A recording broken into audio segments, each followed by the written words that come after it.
It's Thursday on Daily Delivery. Michael Rand here. Hope you guys are all having a great day out there and are ready for a great show. Velle E, Neal III, Star Tribune columnist, joins me here in just a few minutes.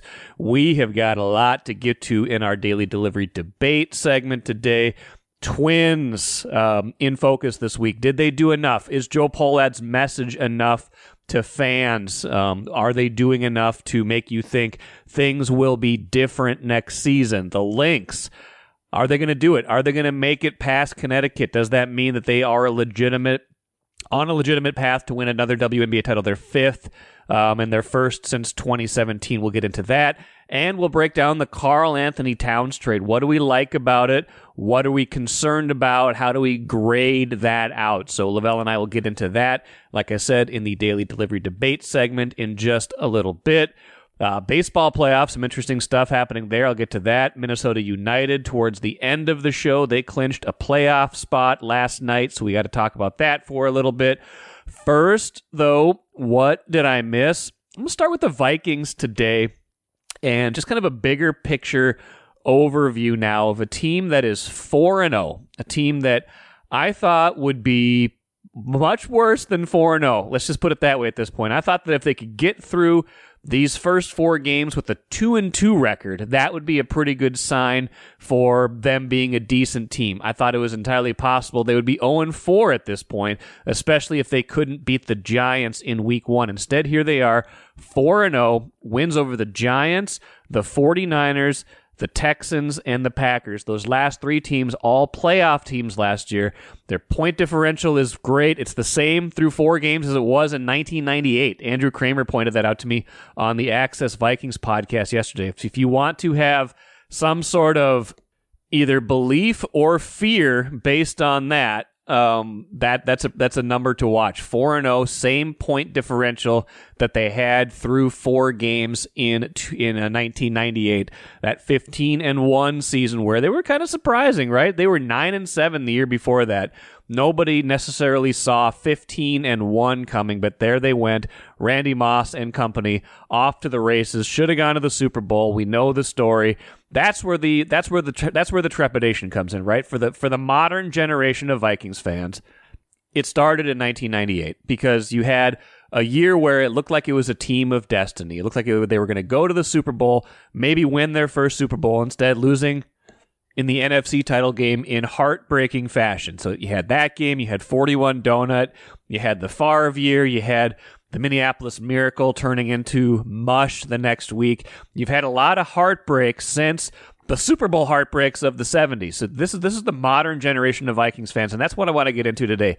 4-0, a question of hope. Two quotes from the excellent movie from 30 years ago now. It doesn't make me feel young to think about how Shawshank Redemption is 30 years ago now, but two quotes about hope that kind of guided me to a question I asked Kevin O'Connell on Wednesday, the Vikings head coach. The first notion of hope.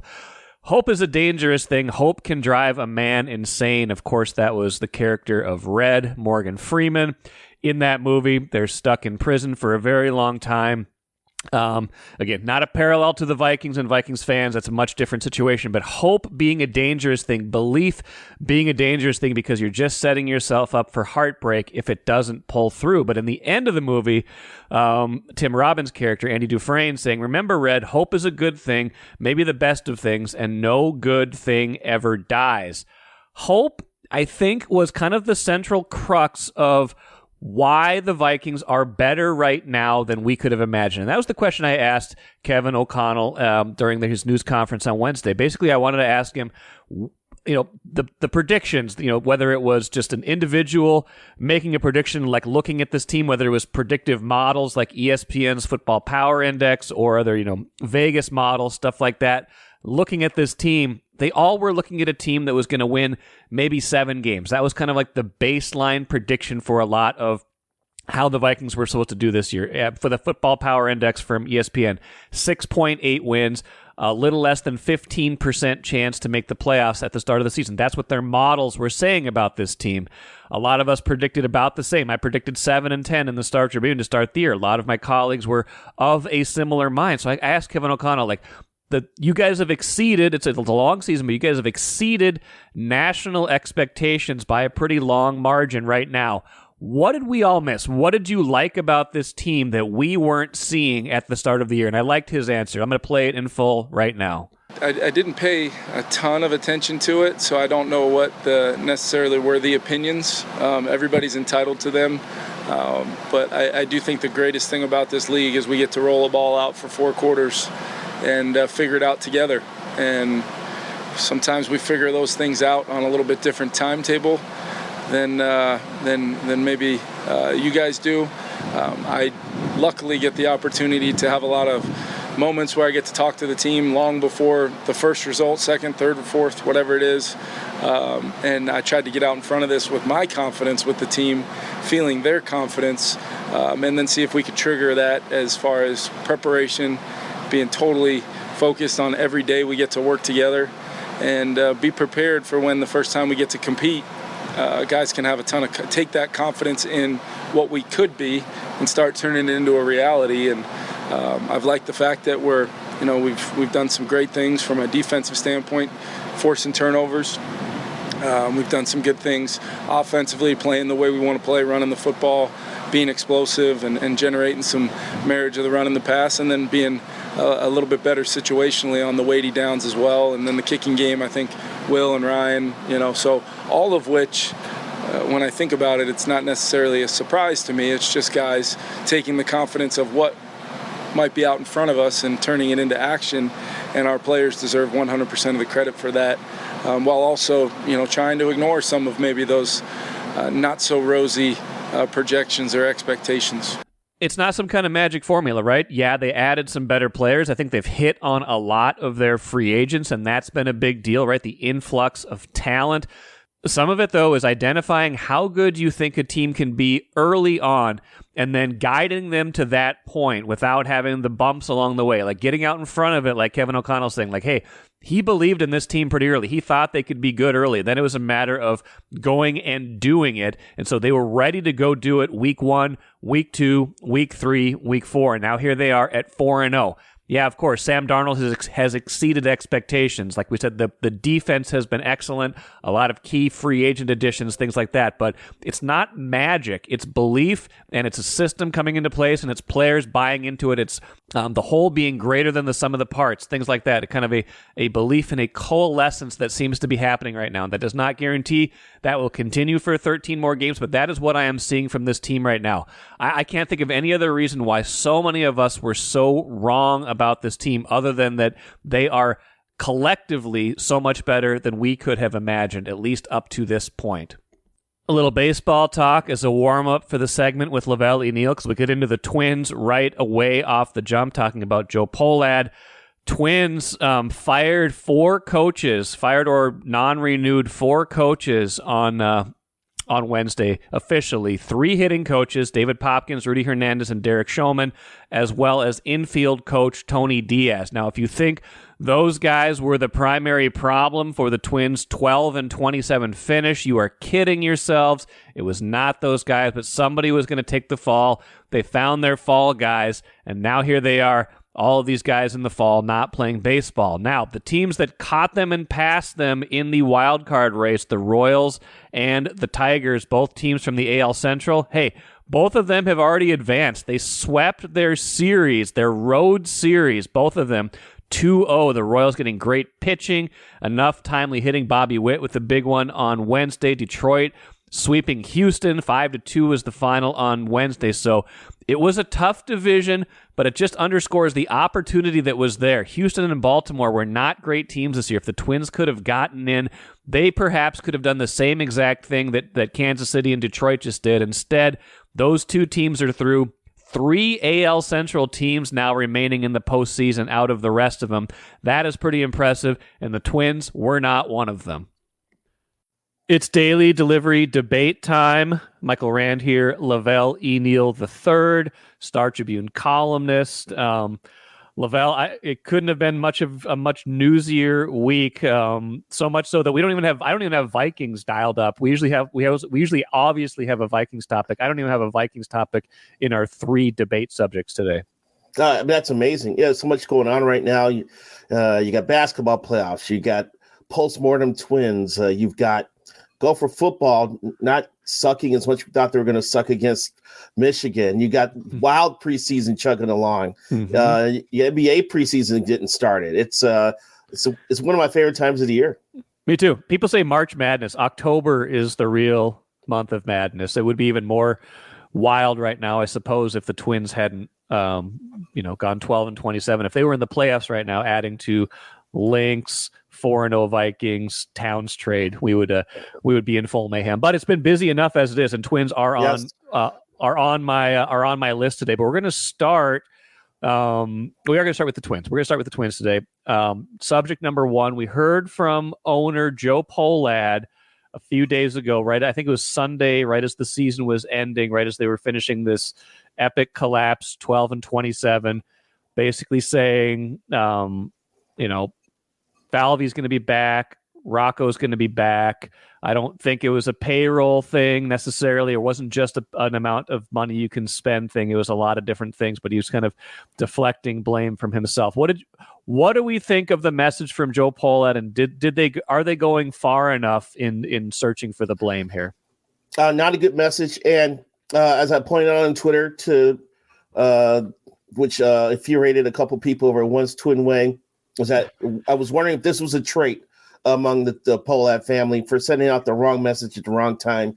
You never, ever, ever tell your fan base that you run your team like a business. Even if that's true, you don't come out and say it. And when he said it, I cringed. I said, "Oh, that's not going to go over well."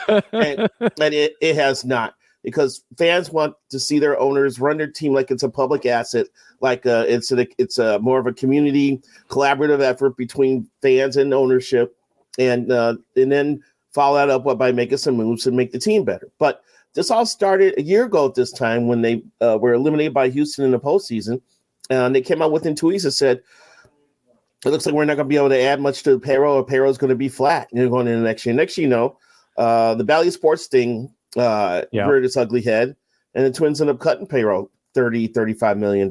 So at least he came out and indicated that they weren't going to cut it any further in 2025, which I guess is a nice thing to say. But the damage was done when he said that he was making a business decision. That is just tough for a fan base to hear, and especially in that day, when they also announced that Derek Falvey was returning as baseball operations chief and Rocco was returning as manager. That just was icing on the cake for fans who just want to see some accountability in forms of restructuring after a season which they failed to make the postseason and really looked bad during the last 6 weeks while doing so. I don't necessarily think that Derek Falvey or Rocco Baldelli should have lost their jobs after this year, but if you do look at the last 4 years, right? They've had to be pretty patient. Like 2021 was a major step back after you win the division in 2019, and then the COVID year of 2020 kind of kept that train rolling. They were under 500 that year. They kind of stumbled down the stretch. 2022, they were in it, but they fell apart in September, ended up like 14 games out after being tied for the division lead with a month to play. 2023, of course, yes, they win a crummy division. They play good baseball for about two months of that year. They were entirely frustrating for most of 2023. We kind of forget that because of how good they were down the stretch and how fun the postseason was. And then this year, of course, they start off well, or they don't start off well, but they eventually get to 70-53, and you all of a sudden tumble 12-27. You win 82 games. Like, this has not, by and large, been a successful last 4 years. So I think there was some body of evidence to work with there if you wanted to go a different direction higher up. Fans want heads to roll. We have the ability to step back and see the big picture. Rocco's made the playoffs 3 times since he's been manager. Falvey's made the playoffs 4 times since he's been in baseball operations. Falvey has never come out and said, and his actions have never said anything about tearing down the roster or trying to rebuild. He's tried to be competitive every single year. He's had to do it with young people. He made a couple splashes here and there, keeping Buxton, signing Correa, re-signing Correa, trading for Pablo, extending Pablo. He's tried to make moves when it made sense for him and would be okayed by ownership. But he's never tried to take a step back with this team, which can't be forgotten here. And they're not that far off, but jumping back in this thing next year, there's a core of good talent here. They just weren't on the field. I don't know if if they're just hitting a bad run of cards at the blackjack table right now when it comes to injuries, or it's just a bad combination of players who just happen to be injury prone, or if there's something going on behind the scenes. It's hard to put a finger on it because we're not in these players' bodies and not knowing what they're going through. But there's stuff to work with here. I expect them to be in the conversation next year for the division title, and I'm confident in saying that without them making one transaction so far this offseason. I think the Twins think they have a better hand than they do, if we may extend the metaphor. I think they're a good team, but they're going to have a lot of ifs every year. Maybe the experience that David Festa and Zebby Matthews got this year will prove valuable. Maybe Simeon Woods Richardson kind of becomes the Bailey Ober of next year, where he had to kind of have a good season but had to get shut down. You kind of get tired, build himselth up this offseason to where the point where he can pitch 160, 170 innings next year instead of wearing down after about 100. But there's a lot of ifs here. There's a lot of question marks. And I think that Joe Pohlad could have strengthened his position, could have had it both ways by saying, we're not making any changes right now, but these guys are on notice for next year. Basically, like, this can't happen again. And if it does, then there'll be bigger changes ahead. Well, let's just say one thing here. If was a fifth, we all be drunk right now. Okay. But ifs also allow for belief. I'm sure Detroit had a lot of ifs this year. I'm sure Kansas City had a lot of ifs this year, and they both made the playoffs, and the Twins didn't. Yes, I think but I appreciate Joe Pohlad for not saying that these guys get one more year. He allowed me to say that in the paper on Monday. So I appreciate that assist from Joe, allowing me to point out that. And after snooping around, I was told that Rocco would probably be on the hot seat a little bit more than Falvey going into next year. So, there's going to be some stuff on the line here next year. I agree. And there's the thing they've got to get figured out is whatever this weird disconnect was between the veterans, especially Carlos Correa, and some of the young guys at the end of the year. They got to patch that up this offseason and get everybody on the same page in 2025. Yeah, I will tell you this too. Some of that's because Royce Lewis likes to talk, and he likes to say, he likes to be quoted. He's great. He's great for us. Some people over there think that he gets out there a little bit over his skis with some of his comments, the pushback about playing second base, which I actually am on his side on, because I thought it was unfair for the timing of that. But his response to Correa's argument that the young players don't know how to play, that was one that I think can rankle some feathers. And I also was told that there were some players who hit a wall in early September and didn't know how to push through it. And Royce was one of those players.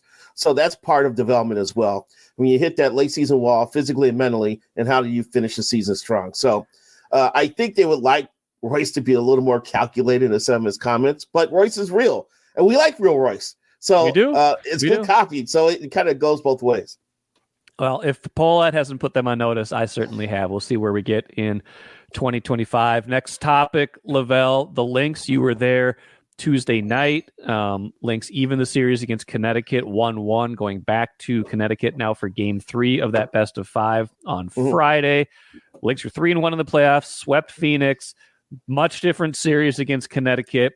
Body of work, what we've seen for 40 regular season games and now 4 playoff games.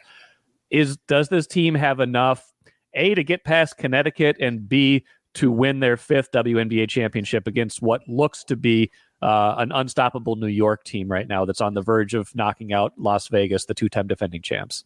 Well, first of all, I'm going to raise my chair up here a little bit because I'm getting tired of you looking down on me. Okay, that's a little bit better. So, I think the Lynx, actually, Tuesday night's victory over Connecticut was impressive in that Naphisha Collier was not a force. She only scored 9 points, and she's definitely the focal point of the Sun team. Naphisha's she noticed that. She figured it out. and she moved the ball when she had to. When she was double teamed, she passed out of the post. And give Connecticut credit. They tried to throw different looks. There were times where they were ready to double her in the post. There are other times where they left her single covered. And there were times where they had guards covering her.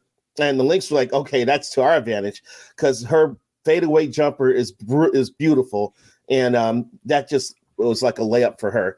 So, and the other players hit shots. McBride showed up a couple of times. BG, Bridget Carlton showed up a couple of times. And Courtney Williams, who had shot terribly last last two games, exploded in the third quarter. So when you're able to win a game in that way, playing the same style that your opponent's playing, that says a lot about what you are as a club. And that is going to serve them very well going forward here for the rest of the postseason. I believe they have every chance of winning the title. I know the marquee matchup is going on right now between New York and Las Vegas, but the Lynx have beaten both those teams. They've gone to New York and beaten New York. They've gone to New York and beaten the Liberty. So I don't think they backed on any challenge. I was really impressed because I went to shoot around yesterday morning to talk to Courtney Williams, which ended up being the greatest sports writing move ever. Love that. I love when it works out like that. Oh, so because I'll tell you what, halftime, Kent Youngberg, our beat writer, is like, boy, your Williams angle doesn't look good right now. And then right after the game, he walks to the meeting room, man, you got the greatest angle of this game today. He just changed the half. So, but I saw how loose they were and how funny and how much fun they were having and how they were joining each other's company. And I was like, I don't see any stress over here. Okay. All right. Let's see how this plays out tonight. And we saw what happened. Yeah. I think if there's a concern, right, it's like the Lynx are built a certain way and it's served them very well this year. Napheesa Collier is their star. They have one star. They have other really good players, McBride, other people that step up at different times, but they have one star, and that is Napheesa Collier. And so if a team devises a scheme where they say, okay, we're going to try to take this player away, go ahead and all of your role players, go ahead and try to beat us. That's a harder way to win than someone trying to play you straight up. And if Connecticut has the firepower to do that, have the scheme to do that, I think it means that, A, they're going to need players to step up like they just had, like Courtney Williams did this in this most recent game. Bridget Carlton did a couple times, like you said.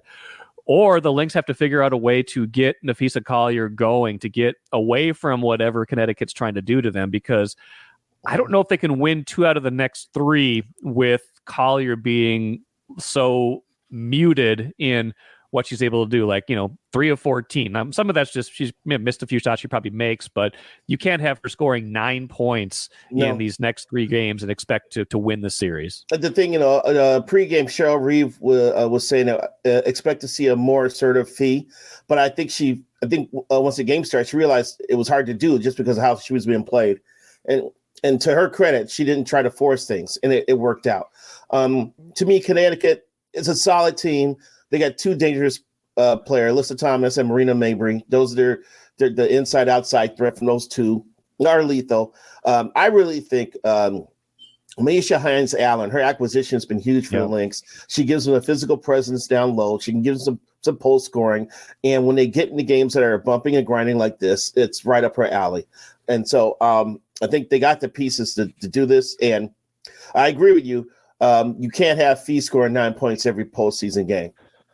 It's fun playoff basketball, though. I mean, this is old school basketball. This is a lot of physicality, a lot of chirping back and forth. You saw Mabry going at it in the third quarter. Like it's been fun. I think these next 3, it feels like we're destined to go 5 in this one at the very least. I agree. And, I'm sorry to bring all the Chicago analogies out there because that's where I was born and raised. But, looking at this was a little bit of Bulls Pistons to me, how it was going. Now, there hasn't been really anything super flagrant in this series. There was with the Mercury series when Sophie Cunningham clobbered Bridget Carlton and knocked her to the ground. But it hasn't been that bad here. Although Kaylin McBride's shoulder shove into Mabry was noticeable. So they're dishing it and they're taking it.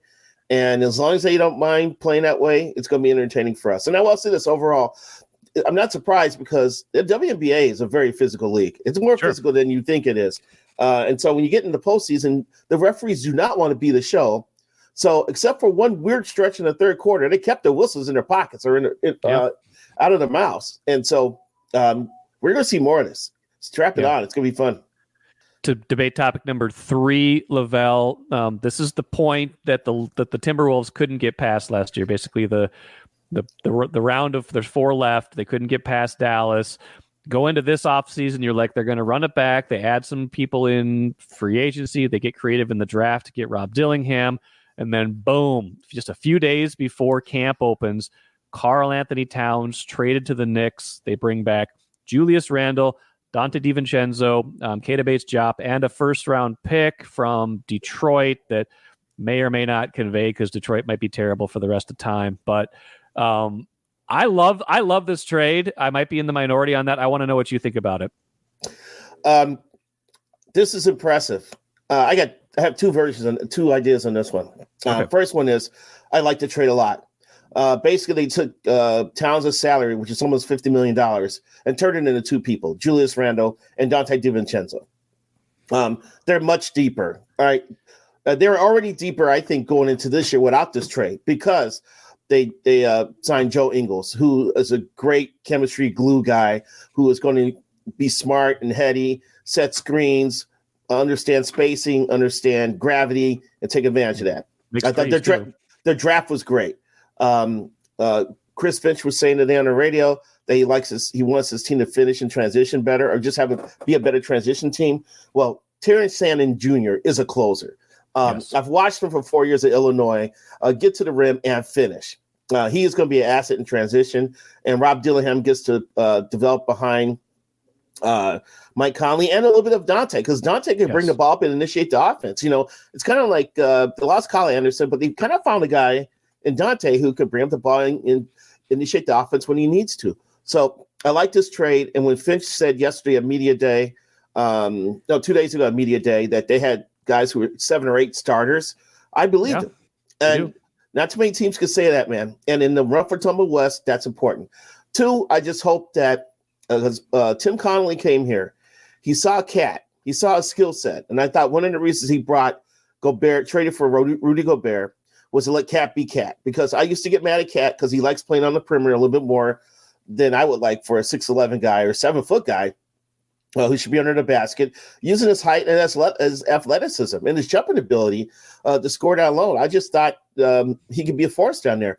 But trading for Gobert allowed Cat to play inside when he wanted to, play away from the basket when he wanted to, and show all his skills. So I thought that was a great move by Conley. Now I'm hoping Conley isn't outsmarting himself, thinking, well, I can reinvent this bad boy right here. First of all, I got to save some money and get off that second apron. Second of all, now I got 2 players for one who can make me deeper. And I want to ask Finch about this the next time I'm in a presser with him. The toughness factor. Julius Randle is a tough son of a gun. Yes. DiVincenzo played with Brunson at Villanova, and those teams were always tough. So I think that aspect of the team is going to get a boost as well. So it's a fascinating deal. I'm for the deal, and I want to see how it plays out. Yeah, I agree. I think that just if Tim Connolly thought Karl-Anthony Towns could be the second best player on a championship team, he would still be here. And that's just the bottom line. He must have taken a look at it over the course of the 2 years he's been here, plus the 7 other years that Cat was here without him, and said, you know what? At that price, we cannot win a championship if Karl-Anthony Towns is going to be our second best player. So that's why he's not here. They're going all in around Ant, which is the smart move. They're going all in. And with that day was coming.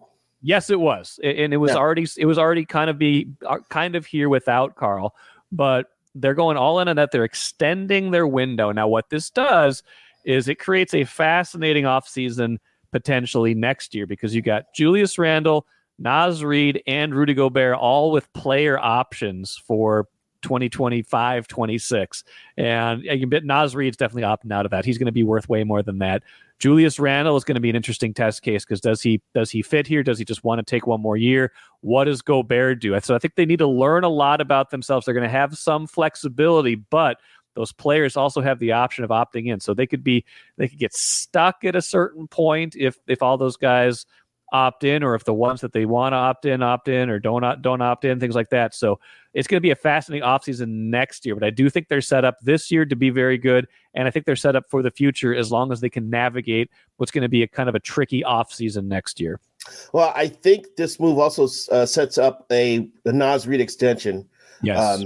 I think it allows that to be more of a possibility. And I'm sure that the Wolves are not going to let Naz Reid leave, even if he does drop that option and become a free agent, because people would burn down Target Center because their beloved Naz Reid, an incredible fan favorite, would be leaving. I just can't see the Wolves even attempting to do that when now the stadium is packed once again. People bought into the franchise like never before, and the arrow's pointing up and the window's open for this team to win the championship. So I expect them to sign Naz Reid. And from that aspect, it's another shrewd move by Connolly because he had to give up some future assets in order to protect himself with Ant and protect himself with trying to keep Naz. And let's not miss it here. Karl-Anthony Towns is the best player in that trade. Of all the players that are involved, he's the best guy. And for a team to make a trade like that, that's not easy to do. But Conley wasn't afraid. Yes, and sometimes you make those trades that are like, $1 for 3 quarters, and you're thinking you're going to get equal value, and it's not equal value. I think Karl, if Karl is the dollar, I think Julius Randle and Dante DiVincenzo equal more than $1. I think they got back more value, even though Karl-Anthony Towns was the best player in the trade. So I think it could help both teams. I saw the championship odds for both teams improved with the trade. You almost never see that in terms of like the betting odds, things like that. Wolves and Knicks both improved their odds with the trade. So maybe the fit is a big part of this as well. But yeah, that offseason next year, there's no way they're going to be able to keep Gobert, Randall, and Naz. So you wonder if Randall's just a one-year player. If he has a great year, what happens? Do they have to make a different move? Think differently about how they construct themselves going forward. But I think for this year, they're super deep. They've got a lot of players. They can withstand a lot. They can rest guys a little bit more. Ant doesn't have to carry as much of a load, and that is a big deal because I think he got worn out by the end of that Dallas series last year. Yep, and the key here is Julius Randle leaving the Big Apple, the largest media market in the country, one of the best cities in the world, and now he's in Minnesota. Yeah.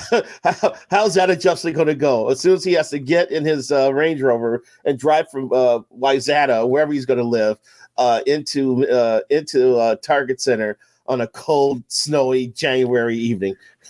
I'm more worried about what is Karl-Anthony Towns going to do the first time he goes 3 for 16 in a big game and there's 50 New York media members surrounding him asking him what the hell happened. Watch your dreams and savings grow with Royal Credit Union's 4.25% annual percentage yield 12-month certificate. Open now at any Royal office or online at rcu.org/certificate saver. Early withdrawal penalties could reduce earnings and principal. APY accurate as of 2/1/25. Insured by NCUA. Great stuff from Lavelle. Hope you guys are enjoying these weekly segments. Hope you guys watch them on YouTube as well if you'd prefer to get them that way. The Star Tribune's YouTube page. I break these into 3 different segments on the YouTube page. Today, I will post the one on the Lynx. On Friday, I will post the one on Karl-Anthony Towns. And by the way, the Karl-Anthony Towns trade made official on Wednesday. No surprise there, but that is official now. That is a done deal.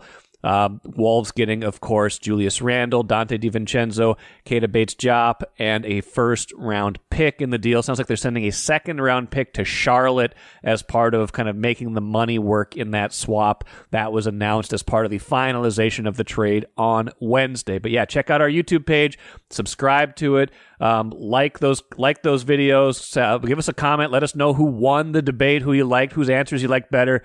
And we'll keep giving you the quality content you crave every week. Let's finish quickly with the cooler. Minnesota United is back in the MLS playoffs for the 5th time in 6 years. Missed it last year with a swoon down the stretch, a very Twins-like swoon down the stretch last year that cost Adrian Heath his job. Eric Ramsey, new manager, guides them back into the postseason. They get in by virtue of a draw with Real Salt Lake last night, combined with a Dallas loss. So they are in 2 matches left. They're in the 8th spot right now. 9 teams qualify. 8-9 plays in a kind of a wild card first round. So if they can get up to 7 or better, they can avoid that game. A chance for them to do that with 2 more left in the season. So a team that started off really well this season had a big dip in the middle where they were missing a bunch of players, where they were kind of discombobulated. They have righted the ship. They look a lot better right now. They could be that proverbial team you don't want to play, as John Marthaler and I talked about on Wednesday's show. That will do it for me today. Some more Wolves talk tomorrow. Finally getting Chris Hine back on the show. Should be great talking to him about the Karl-Anthony Towns trade. We've certainly talked about enough Karl-Anthony Towns speculation over the years. Looking forward to actually talking about something that happened with Towns, plus fantasy football on tomorrow's show as well. So stick around for that. Until tomorrow, I'm Michael Rand, back at it again on Friday.